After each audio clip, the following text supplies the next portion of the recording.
Today, we're gonna have a look at a best of 5 series played in the StarCraft Evolution Mod. It's a match between two barcodes, but luckily this time around, I know who they are. Spawning right here, in the top left-hand corner in game number 1 on a map called New Fighting Spirit. Playing with the Brood War Terran SCVs, we have none other than TY. His opponent in the top right of the map, playing with the blue Zerg drones. You know him, you love him. It's Dark. He doesn't have his own portrait spinning around on the main hatchery, but I'm assuming you are well familiar right here with Dark. This should be an interesting match. The thing is, Dark, of course, one of the very best Zerg players in StarCraft 2. TY, he managed to play in the GSL Code S this time around, so obviously he's an active StarCraft 2 player as well. However, he's been playing a lot of StarCraft Brood War as well. I don't think Dark plays a lot of Brood War. I'm sure he has in the past, but I don't think he's currently playing any Brood War.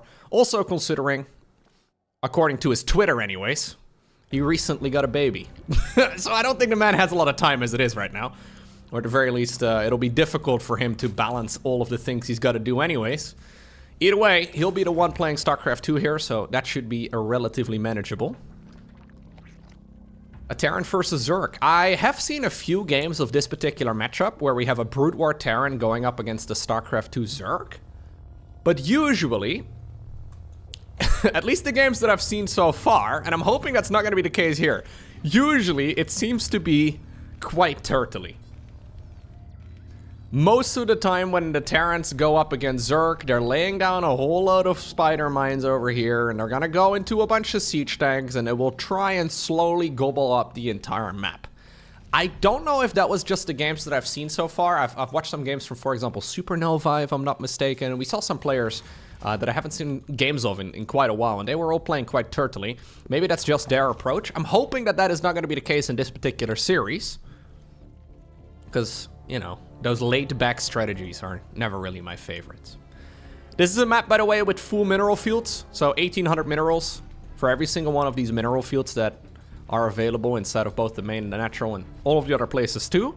So that does mean that Terran could sit back here for quite a while. It's gonna be a Vulture. Vultures, of course, do need a bunch of upgrades.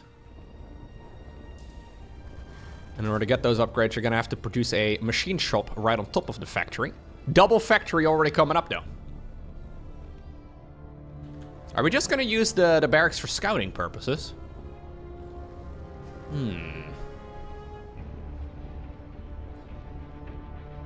I find it quite difficult to figure out how the balance of this mod works. Because, for example, initially, I thought that, like, Protoss versus Zerg... So, StarCraft 2 Zerg going up against Brood War Protoss. I really thought it was heavily Protoss favored. Because Maelstrom together with Storm just seems pretty much unstoppable. And then I realized, wait a second. You can't put any of those Ultralisks into a Maelstrom because the Ultras have that Frenzy passive.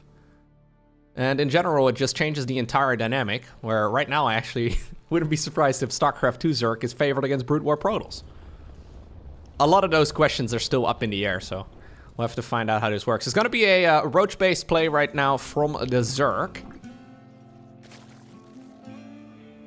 We have the upgrade coming up too for the Vultures. Good old Terran mech here for TY.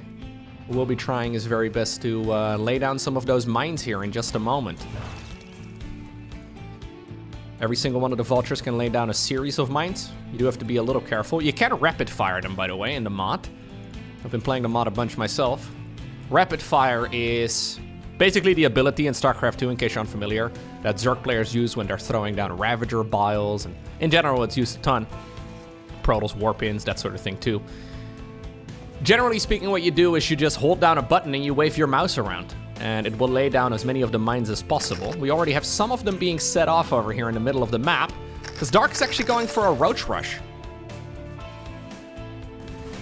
So let's see. Siege tanks are coming. This should be the most recent version of the mod, and we do need the siege mode research. There have been a few iterations of this mod where the research was already done by default, but they have gone back on that change as far as I understand. We, this would be, oh, there we go. Yeah, he realizes it now.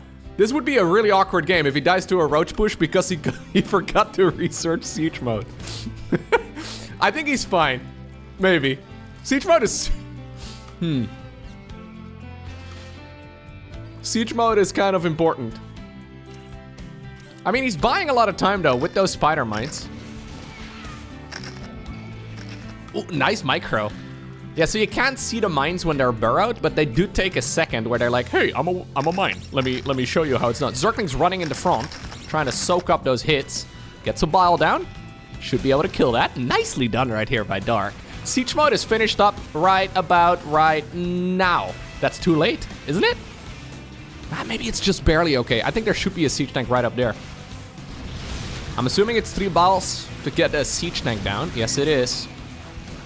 Nice little bit of target firing right here by TY, but him forgetting about the siege mode research really hurts him quite a bit. He may be able to hold here, but now the Zergling flood, yeah, is gonna be sent across the map, and I think that's basically game over. Nice micro right here by Dark. Mitigating as much of that splash damage as possible. There's still one over here on the high ground, but yeah, you gotta be careful about your SCVs too. Friendly fire is certainly not a thing just for Widow Mines. GG is cold. It's Dark who wins game number 1. Okay, note to self. Wait, oh, they've switched. Huh, well now you don't need to research siege mode. Oh, really, that's what we're doing. Dark is playing with the Brood War Zerg now. I did not realize that was how this was gonna be played. Is that how a series of StarCraft Evolution should be played? That you take turns playing Brood War? Oh, that's actually really cool. Okay. So, we're on Site Delta. We have once again a Terran versus Zerg, but now it's StarCraft 2 Terran going up against StarCraft 1 Zerg. Very cool. Okay, I like this a lot. Let's see. Obviously, Zerg and Brood War works very differently. Not much of a focus on creep spread. No queens, for example. Usually you can stick on a smaller amount of bases for quite a while, but the entire game is effectively balanced around Zerg trying to control units. It's really difficult to attack move with 200 Zerg supply in Brood War. But in this game you can just hit the whole army hotkey. Hydras are available at tier 1. There's no roaches. Lurker tech in general is available much earlier, but the lurkers, not quite as powerful as they would be in StarCraft 2. So all of the balance is definitely different.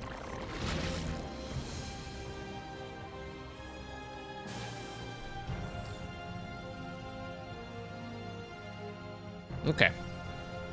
You'd imagine TY should be really good in a series like this, because he does play both. Although, to be fair, this is such a wild and wacky set of games anyways. Evolution is relatively unexplored, that I don't even really know if Dark needs a lot of practice. Even though he may not be super comfortable playing Brood War Zerg, Dark is a very creative player in general, and there's really no doubt in my mind he's going to be at least good.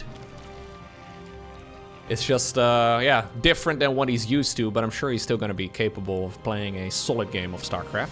Is he going to go 4-hatch? Is that what we're doing? I don't know anything, by the way, about Brood War build orders. I would imagine that 4-hatch is a little much. But what are you gonna do about it as Terran? Do you have to go Cyclones or something? I'm not even entirely sure. Probably not. I think Cyclones are actually a pretty terrible choice now that I'm thinking about it.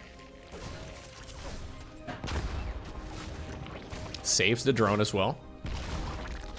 Yeah, I don't know if this is a standard build or if it's a Dark build, you know?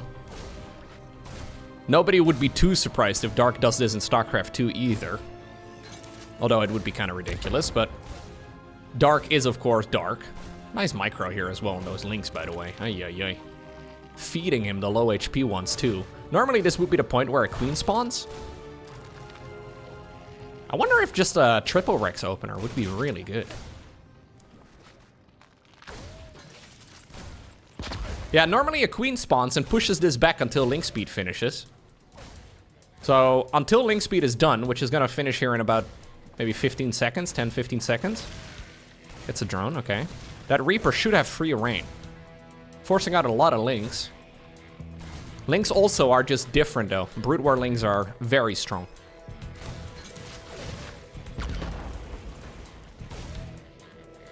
Sorry, little Reaper man. Not going to happen. Double Evo chamber immediately, too, on the back of this. Okay. Factory, in the meantime, on the other side of the map, straight into Stimpak. So this is a 2-1-1 opener, it looks like here, from TY. We'll see a starport here as soon as this factory is done. We should see a reactor on the factory, too, to go for the big switcheroo. Obviously, no Banelings in this matchup. Terran players will be very happy to note that there are no Banelings. There are some other scary Zerg things available, though. But no Banelings at the very least. Yeah, so he's basically just going mass Ling. So I'm not exactly sure how the stats differ, or differ for Zerglings in StarCraft 1 and StarCraft 2 in this particular mod. Overall, StarCraft 1 Lings do feel far more powerful. But like I said, since there's essentially unlimited unit selection in this game, at least for the purposes of a 1v1, you don't really have to fight the AI nearly as much, right? You don't have to go 1A, 2A, 3A, 4A, 5A, 6A, just because you want to send a group of 50 Lings across the map. I would imagine they have tuned some of these units down a little bit because of it, but I'm honestly not sure. Well, there are queens, of course, in this game mode, by the way. It's just that back in the Brood War, queens could fly. Yeah, Brenda used to be hip and cool back in the day. He's just going mass Ling. So, I have played some of this matchup myself with Brood War Zerg going up against StarCraft 2, but we're just going mass Ling. Is that really the strat? It's 50 drones at the moment here for the Zerg. He's just going mass hatch everywhere. It's just hatch. Hatch, hatch. Hatch, hatch. Mass Ling. No static defense. No sunken colonies. None of that.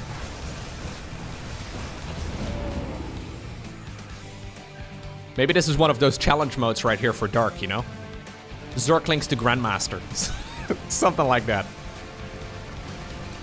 Yeah, this is going quite well here for the Terran, all things considered, although Sunken Colony should be good. Oh, he decides to go for... Okay, that is a Spore Colony.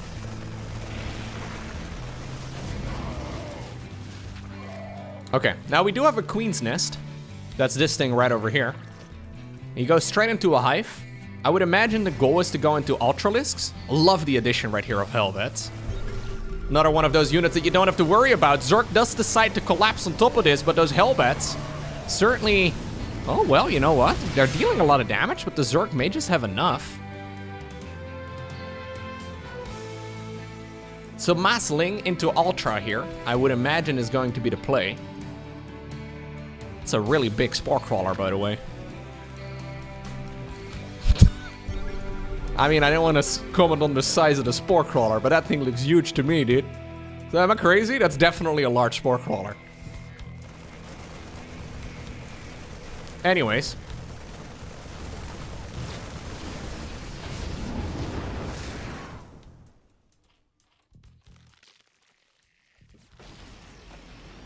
+2/+2, nice and early here as well for the Zerg player. I think he's just trying to defend. In the meantime, on the other side of the map, we do have our Terran just macroing up, but some of these mineral fields, unlike New Fighting Spirit, you can see that this one only has 280 resources remaining, 1130 right there on the other one. So this is a map where the bases will run out in about maybe 5 minutes or so from now for the Terran. Looks like he's finally found a bit of an angle to go after this base, but should get shut down once again. Now he did plug that Hellbat, ooh, right in between the mineral fields. Medevacs trying their very best, but they're pretty much all empty, other than this bad boy right over here. 5 medevacs, no, 4 medevacs, 5 marines. Almost a private plane for everybody. There's the Ultra Cavern, by the way, coming up. And we have some static defense happening here as well at the bottom of the map. I think if Ultras hit the battlefield here, TY is going to be in a world of trouble.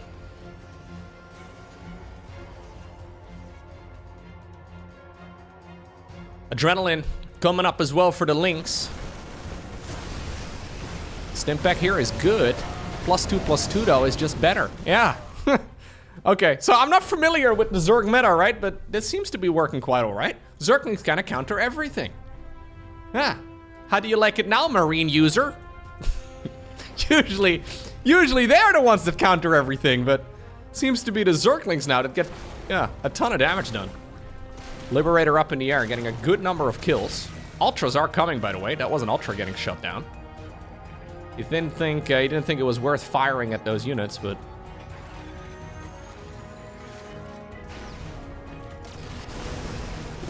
ooh, okay. Ay.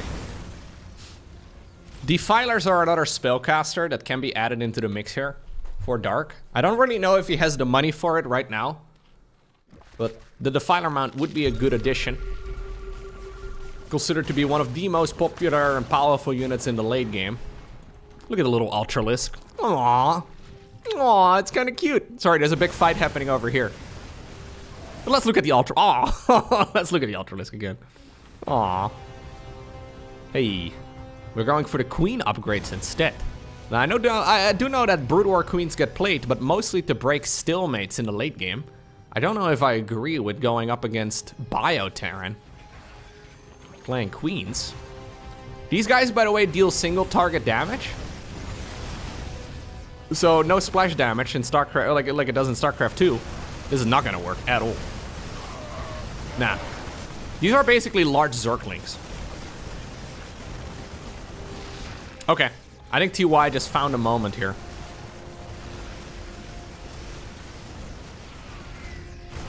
Yeah. Kept it going for long enough, and ultimately the Zerg is just getting absolutely destroyed. GG is cold, and even though this game looked quite good right there for the Zerg initially, ultimately it's TY who wins.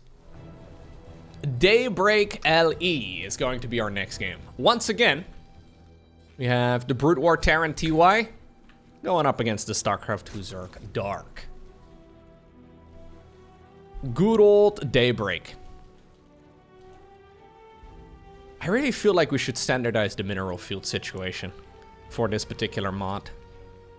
Maybe it's not that big of a deal, but I really feel like there may have to be... Someone has got to make some decision. If this mod is going to continue being played, we got to have... Feels a bit weird to have maps that are running out very quickly, going up against maps that are very turtleable for a... Turtleable? That are very easy to defend on for a long time, off of just a small amount of resources. Anyways. For now, it depends, of course, on if we're playing on a Brood War map or a StarCraft 2 map. So, game number 1 in this series, we found ourselves on a Brood War map, New Fighting Spirit. Game number 2, Side Delta, StarCraft 2 map. Daybreak, an old StarCraft 2 map.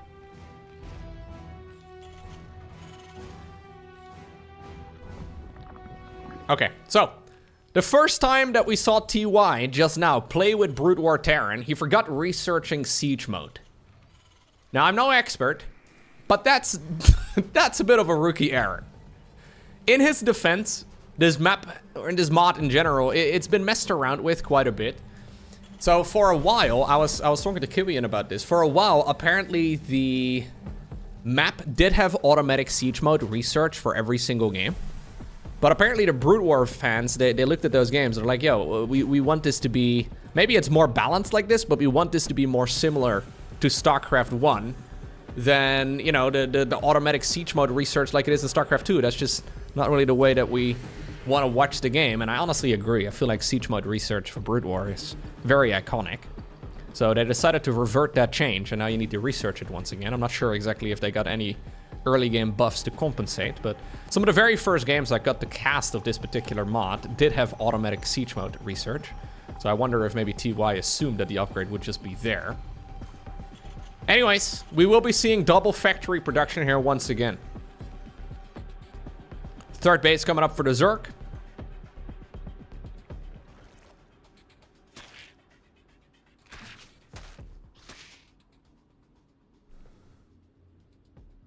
Okay. My cat is scratching at the door. I don't know if you can hear it. We were on holiday for about a week. He had strangers in his place. Now they must follow me around everywhere I go. Problem is, when I open the door, he wants to leave in about a half a minute. He wants to inspect the room and then instantly leave. Human, are you still there? I can hear you, but I would like to have visual confirmation. Okay, perfect. You're still there. Okay, I'm gonna leave now. Open the door, human. Repeat that over and over and over again.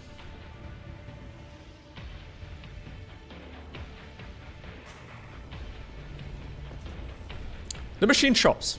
Do we still go for any of those vulture upgrades first, or do we just go instantly siege mode? I'm assuming we're still gonna go for one vulture upgrade. Yeah. Oh, actually, we're getting the other one now. We're gonna go for the speedy boy upgrade rather than the mine one. Interesting.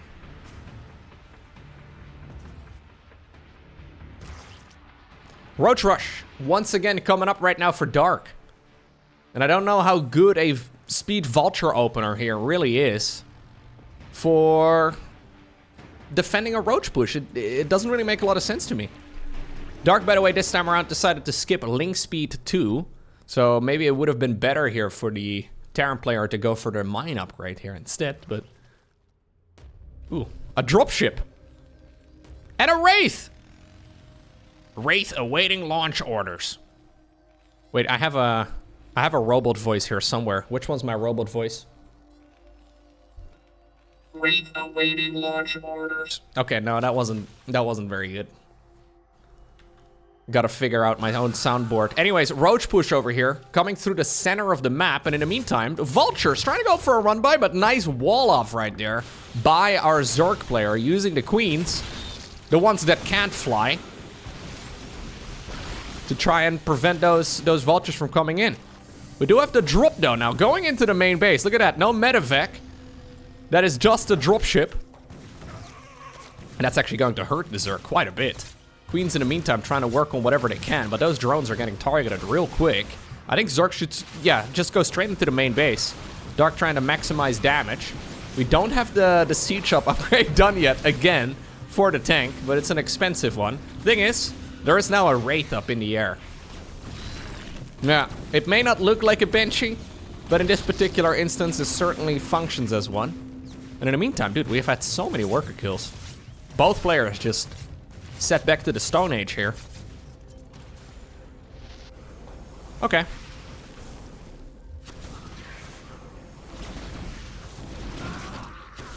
Oh, I love those sound effects so much. It's so nice. Well, not the fact that the Marine died, but the sound of it, you know? I like hearing the Marines die, is what I'm saying. Yeah. No, yeah, I like it. Yeah, well, what can I do about it? Do I have issues? Maybe I do. No, it's the same for like the Zealot auto attack. I think the Zealot auto attack is also very iconic. It's the same for like the Brood War Lynx fighting. It's just nice. The Marines hitting the Stimpak. Nothing quite like it. Alright.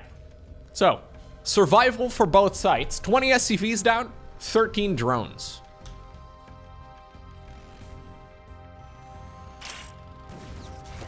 One Roach is getting sacrificed.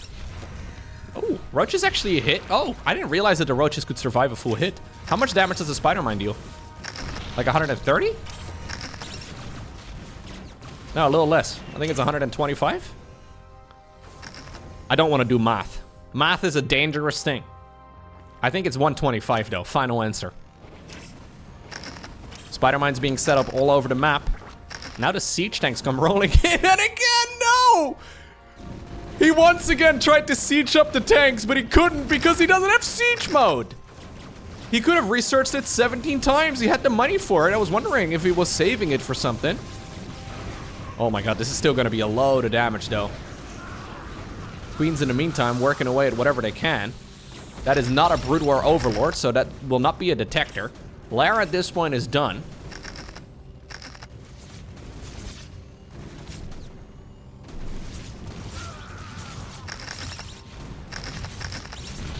Oh my god. All the queens are so low. Lovely micro here from Dark. Lovely micro by Dark. Yeah, imagine if you could siege up those tanks all this time, huh? I mean, their single target damage is still good, but... Oh my god, that's a slow Zergling, bro. Okay, at least a Roach was the one that got the final hit. Those rates seem absolutely terrible. I don't know how rates are usually used, but they really seem like very weak versions of Banshees. I know they can hit air, so that's nice, but that did not seem all too inspiring. So that did even up the worker losses, though, at least. Now we're all the way up to 27 drones. Previously, it was Dark leading in that department. Third command center. Down towards the bottom of the map. Fourth command center building in the middle. And now the siege tank production has properly begun, I think. I think we're gonna go for a whole load of them. Time to lay down some mines, put up some siege tanks. And say hello to any Zerg units that decide to get up to this location of the map. We did have an infestation pit. I wonder how units like, for example, Swarm Host would play out. I mean, we have 5 Overlords coming. This could definitely be Swarm Host play. I wouldn't mind it. I don't know how it plays at all. Yeah, it's Swarm Host. Okay, cool. Thank you, Dark, for making me sound smart. Swarm Host together with a Nidus Worm. We already have a bunch of Goliaths coming in. Another one of those sound effects that is very nostalgic. When they hit flying units.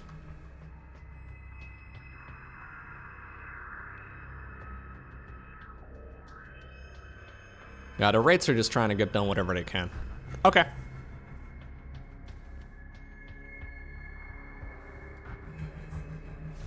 Can I hear the sound effects of these things spawning? Upgrade complete. Goliath online. Goliath online. If you do play the mod, by the way, it does give you all the Brood War sound effects. We don't really hear them so much in these observed games. But if you do play the game, it does give you the full StarCraft 1 sound effects. Which is funny, because it's not even the graphics so much. I've always noticed this in every old game. It's not so much the graphics that are nostalgic, it's really very much so for me personally, the audio. Music and audio is much more of a trigger. Anyways, let's see. Nidus Worm going up inside of the main base. Yeah, we do have those rates tickling away at whatever they can. I feel like the mine sound effect is very loud compared to everything else. We can, by the way, look at TY's point of view for a little bit. Is that gonna give us any sound effects? Maybe some. He is kind of fast. SCV, good to go, sir. Your forces are under attack. The adjutant voice too. Ah, oh, bring it on! Very nice. Normally Goliaths, much like Dragoons, function from a, they suffer from a bit of a pathing problem, right? Like they have issues where they can't really walk. It's okay. But sometimes in Brood War, you give those Goliaths an attack command and they decide to go to the exact opposite side of the map. You're like, go to the bottom left, and they're like, okay, top right it is. It's a bit confusing. From what I understand, that has to do with the size of the unit that changes when it's stationary compared to when it's moving. So that's one of those little quirks that is a problem in Brood War, but not so much in StarCraft 2. Obviously, StarCraft 1 being a 2D game. Apparently, the 2D art. I think it's slightly bigger when the unit is stationary than when it is... Oh, we're biling ourselves? Okay. I think the unit is slightly bigger as far as the unit model goes when it's stationary than when it's walking. Or the other way around. I'm not exactly sure. No, I think it's the other way around. Big push right here, though, from the Zerg. A load of siege tanks being set up already. Okay. Valkyrie. Also being researched. Interesting choice. Not exactly sure why we're making Valkyrie at this point in the game, but maybe I'm missing something. They're not particularly cheap. He's making another one. And he's queuing them up even. Vipers coming up. Ah. Blinding Clouds, of course. Not a bad choice. But the missile turret guys are coming. Here's another swarm host wave.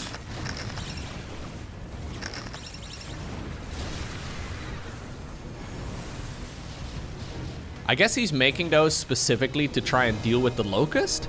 But I think if you're gonna deal with the Locust while they're up in the air with using the Valkyrie, you're gonna need a load of Valkyrie. So he's slowly adding them in, but... Alright, Irradiate is also an option. I wonder if that's maybe a better one. Yeah. Bunch of damage that the science vessel can deal. Very good unit, of course. One of the reasons why mech is more viable in Brood War than it is in StarCraft 2.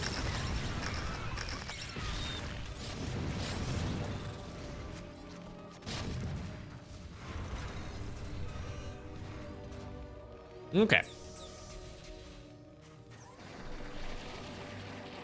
It's not very easy, by the way, to get Brood War replays. I was looking around for a little bit, because it seems like there's a lot of interest lately in StarCraft 1. For StarCraft 2, there's quite a few sources where you can get replay files and cover games, for example. But for Brood War, it seems to be a little bit more difficult. I wouldn't mind casting some Brood War, even though I wouldn't be particularly great at it. I think it'd be fun. Okay. Ooh, the Queens actually come to the front. I like that. Queens together with a Spore Crawler here to try and shut down those raids. Vipers up in the air too. Zergling run by on the right side of the map. Lovely stuff right here by Dark. He's going into a Greater Spire, by the way, alongside those Vipers. Double Spire. One of them allowing him to go up to the good old Brood Lord.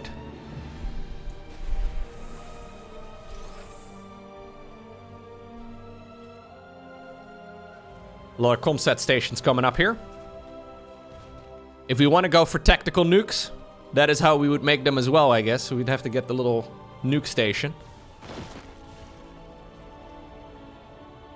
That's the technical term. Nuke station. Ultras too. I don't know if Dark really... I think Dark is just basically making whatever he can. Yeah, he's happy with how those swarm hosts are performing at this point. Look at the cost efficiency here. Rarely seen for Zerg. He's just raining biles and raining a bunch of those locusts up from the air, and it's really giving him a very cost-efficient set of trades here, so he's just getting whatever tech he needs. He's probably also a little clueless as to what unit composition he actually wants to be aiming for, so why not just make every bit of tech? Ooh, just a good old scan. Yeah, it makes sense, I guess, here for the Zerg player. Zerg tech in general is always quite cheap. Just make the structure once and you're probably good. And obviously Swarm Host, not a unit you really have to deal with in Brood War. Nothing even really similar to it either.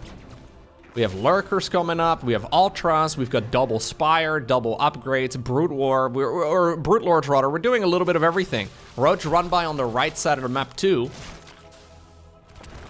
A little bit of Roach Burrow. Just to be annoying.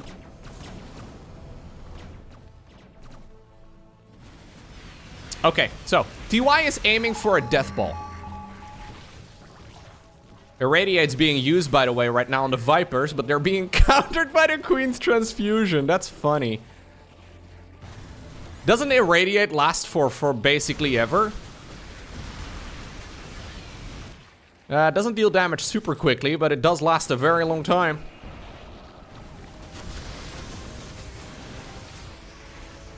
We're slowly dying, man. Okay. He used a Nidus Worm there as well, just to try and slow this down to the best of his abilities. Waiting for another Locust Wave to become available. It'll be available again soon.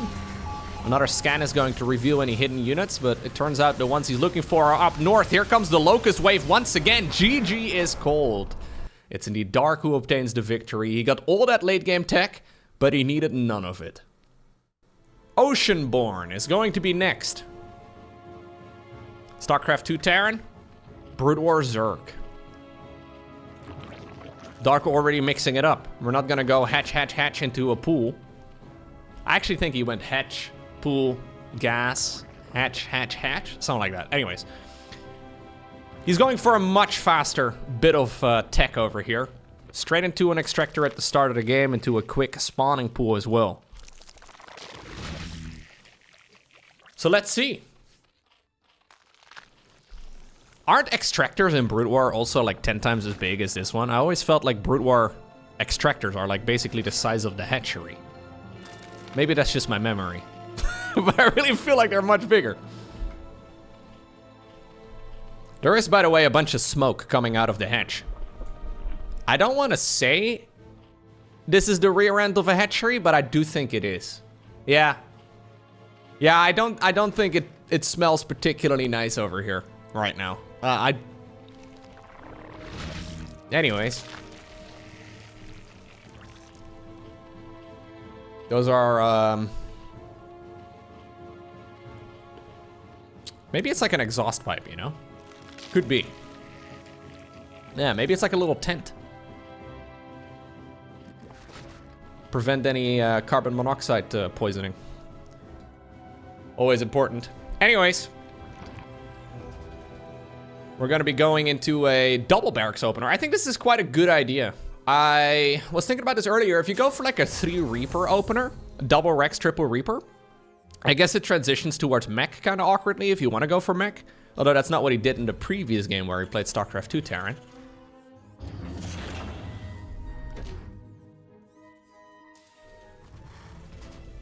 But what exactly does Zerg do against a bunch of Reapers? Well, normally at least in the previous game, Dark didn't really have link speed. Now he's really rushing it out. So link speed is going to finish up in like 20 seconds from now.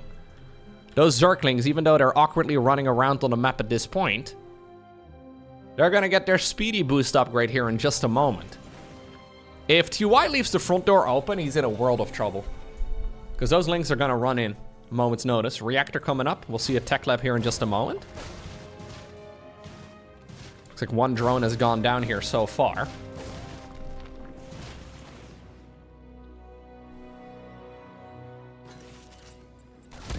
Oh. Well, it didn't really matter, but that was still funny. Reaper committing Sudoku right there for a moment, huh? All right, one of the Reapers is on the other side of the wall, so that's nice and all. And even though, yeah, it can start working on the links, those add-ons are incredibly exposed. Now in StarCraft 2, you'd be worried right now about a Baneling bust, because Terran has not really been able to get going in this game at all. But in Brood War, there are no Banelings. You could go for a Hydra then. Hydras into Lurkers would not be a bad play. It looks like Dark doesn't really want to focus on that so much. He does decide to go into the gas once again. I believe a Hydra then is 50 gas, so he could have been making it already. Instead, just focusing on expansion after expansion after expansion.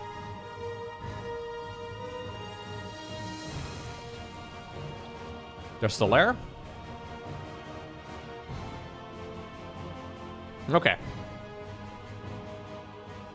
I don't love this early game right here for TY, but I don't think it's that bad. It's quite difficult here for Zerg to really get a proper foothold on this game at this point, right? So even though I really do think the early game went much better for Dark, he did make a ton of lings and he didn't really get that much done with them in the end. Like, yeah, sure, he sniped some of the add-ons, but that's really about it. Hydrodan coming up right now. I think he wants to go straight into Lurkers.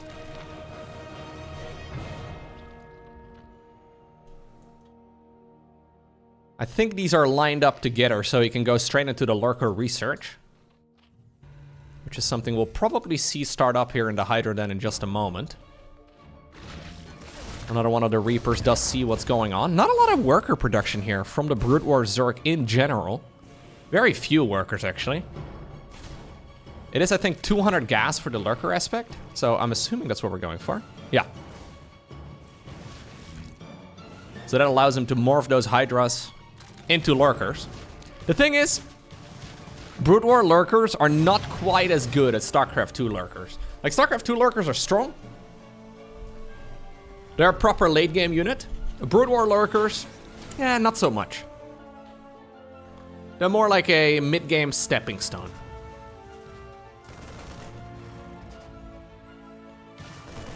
I'm assuming you transition from Hydra Lurker into Dark Swarm? Not 100% sure. Okay, Liberator's coming up. That is the unit that Dark was struggling against earlier. Now this time around he will have Hydralisks. So the Hydras should be quite good. He doesn't have any ranged upgrades though. He doesn't have any speed upgrades for those Hydras either. There's the Queen Nest coming up. Requirement to go up into a hive. Liberators are starting to roam the map once more.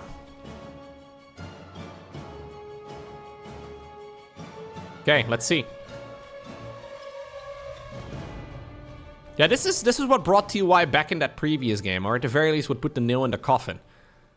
Dark did not do a particularly great job dealing with those libs. He was trying to deal with them by using spore crawlers, or spore colonies, I guess. Now he's gonna have to drag his entire army back home. He was just ready to go for an attack. Finally finished morphing in a bunch of those lurkers, and now he's being dragged all the way back. Medevac drop also something that is maybe a little different in Brood War. I mean, yeah. Apparently those spines cannot reach up to the high ground. Wasn't entirely sure about that one either.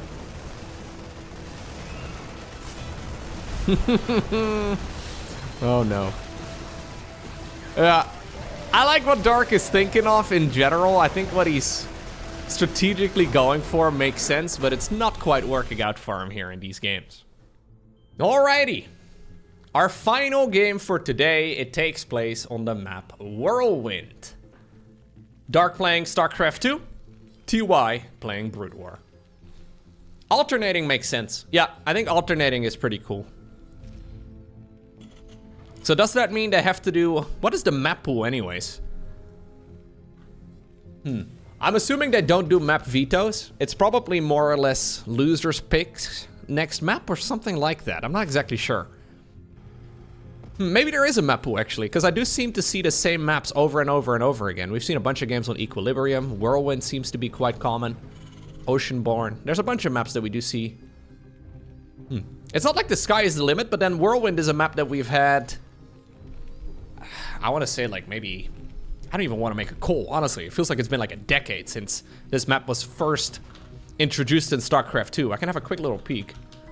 Whirlwind Liquipedia. I'm assuming it keeps track of that. 2016. 2016, on the 22nd of November is when this map was introduced onto the ladder, apparently. My god, a grand total of 3,692 tournament games have been played on this map. That's insane. Yeah, it was brought back at a later time, so... Ah, that's it. I was gonna say, that doesn't really make a lot of sense. So it was brought back in November 2016, but it was first introduced in May of 2012. So May of 2012, all the way throughout most of 2013, and then it was brought back like a bunch of years later with a few adjustments. Okay. Yeah, so that explains the absurd amount of games that have been played on this map in tournaments.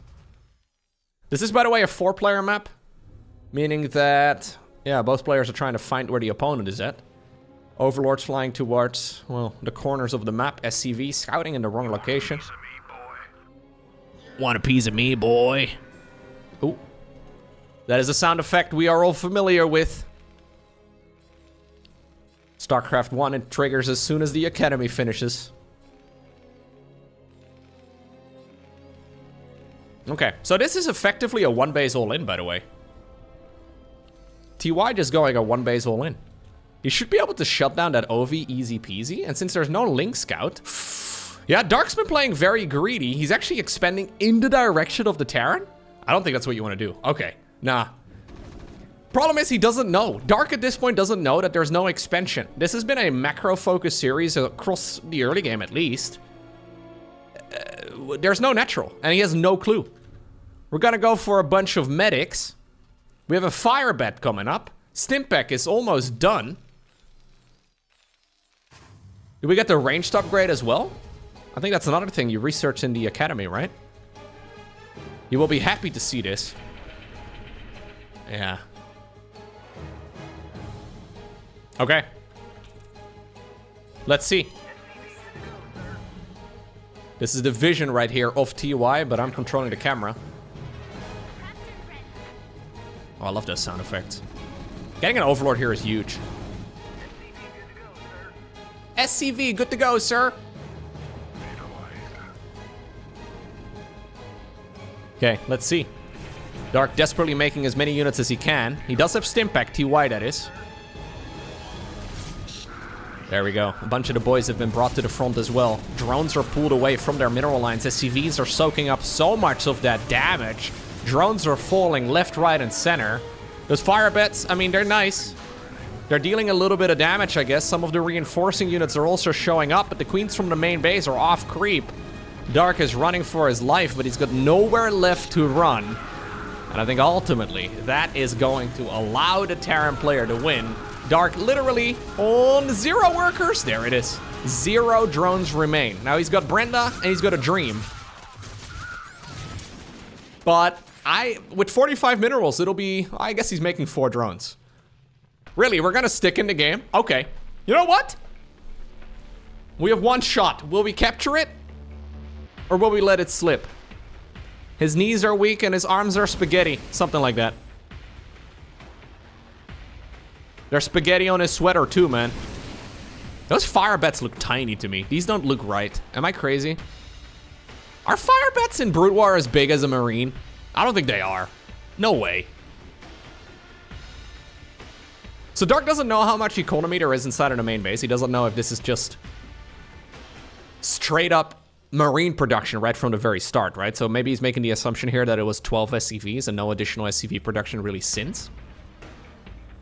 Which, yeah, makes this game actually decently playable for the Zerg. But that's not the case. You should have scouted with a Zergling or a drone, which is one of the reasons why you do scout on 4-player maps. TY rolled the dice and he hoped that his opponent was not gonna fly the first Overlord in the correct direction. There's a Spine Crawler coming up. That's fine and all. Zerglings do get a nice little wraparound. Maybe the fire bats would be too strong if they're the Brood War size.